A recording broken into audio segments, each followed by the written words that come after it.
Hey everyone, Ross McCorkle here with another episode of the Depot 180.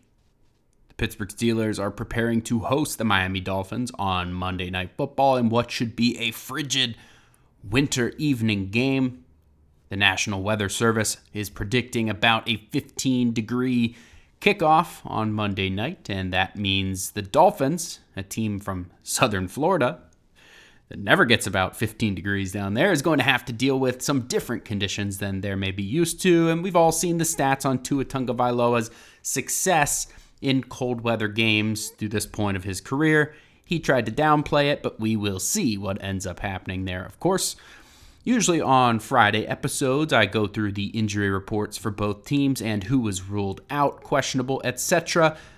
Given that this game's on Monday, the final injury report won't be issued until Saturday. So right now, all we have to go off of is the Thursday report, with the Friday report not yet released as of the recording of this video. For the Steelers, Ben Skowronek had a hand issue and did not practice. Andrews Pete has a concussion, did not practice. Derek Harmon, knee, did not practice. TJ Watt, lung, which we'll talk about in a second, did not practice. And James Pierre, calf, did not practice. Limited, Darnell Washington in the concussion protocol and Malik Harrison in the concussion protocol.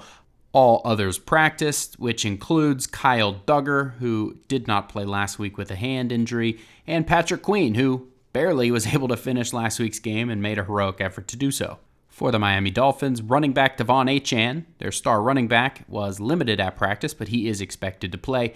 Two others did not practice, defensive back Elijah Campbell and linebacker Caleb Johnson. We'll see how they progress throughout the week.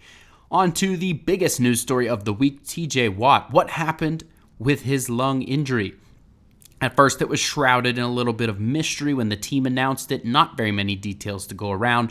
There was some reporting that ended up not being totally accurate in between then and now, but finally JJ Watt released a comprehensive overview of things, stating that TJ Watt, his brother, had a partially collapsed lung.